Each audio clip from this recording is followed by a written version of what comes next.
Donc certaines œuvres très présentes, prégnantes, importantes ont été reproduites en grand format. Donc il y a vraiment un dialogue entre le public et l'œuvre, mais la majorité des œuvres qui sont ici présentées sont des originaux. Eh bien, les artistes sont venus s'exprimer en rajoutant des formes en volume et en racontant parfois une histoire. Donc on a ici quelques pop-up qui sont présentés. Là on y a plusieurs sens, hein, puisqu'il y avait le toucher avec la texture, mais il y a aussi les odeurs que l'on peut ressentir lorsqu'on crée avec des taches de café, avec de la peinture à base de curcuma, de feuilles qu'on aura broyées, enfin tous ces pigments naturels.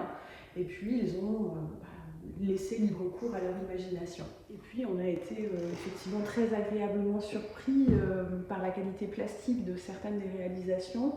Mathilde et Charlotte ont mené un atelier de gravure, une technique qui est particulièrement compliquée à maîtriser et vraiment on a des réalisations qui sont absolument bluffantes. Mais c'est surtout à travers une chanson, un rap qui s'appelle 5 Sens qu'on peut écouter et prendre la mesure vraiment du génie créateur des détenus qui ont participé à ces ateliers. Alors cette exposition Perception qui est présentée ici au musée jusqu'au mois de mai 2023 présente des travaux d'écriture et d'art plastique qui ont été menés avec des détenus de la maison centrale de Saint-Martin-de-Ré.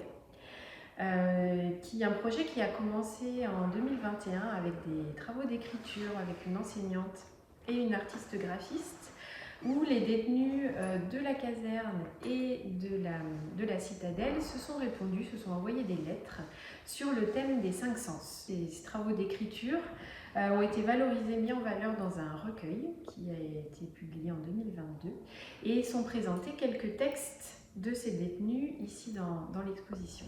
Et suite à l'écriture de ces textes, c'est la partie enseignement de la maison centrale avec Florence Brun qui s'est chargée de ça, a voulu développer le projet en mettant en place des ateliers de pratique artistique. Donc on a proposé aux détenus des ateliers d'expression plastique autour toujours de ces 5 sens. Et donc sont exposés dans cette exposition une partie des créations des détenus, des ateliers. On a mené, il y a eu 6 ateliers en tout. Donc j'ai participé à 3 ateliers en détention et avec aussi une professeure d'art plastique, Charlotte Guillet, qui a mis en place les ateliers avec moi. Donc on a découvert plusieurs techniques, la gravure, le dessin. Là, vous avez devant vous des dessins sur partition, donc ils font référence à l'ouïe, forcément, et avec ce que les détenus percevaient des sons qu'ils pouvaient avoir en détention. On a fait aussi de la poterie, du modelage, du dessin, enfin toutes les techniques avec des différents aspects. Alors c'est vrai que moi c'était une première pour moi de l'entrée en détention et de faire de la médiation dans un environnement hors les murs et en même temps entre des murs particuliers.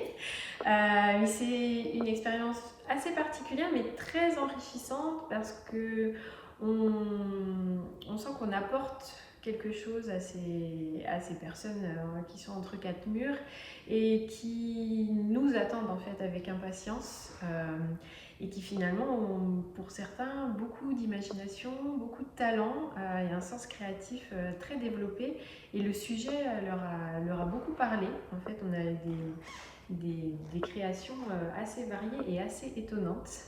Le jour du vernissage, il y a un détenu qui a eu une permission de sortie, qui a pu assister au vernissage. Et certains d'entre eux vont peut-être pouvoir bénéficier de sorties pour pouvoir venir voir l'exposition.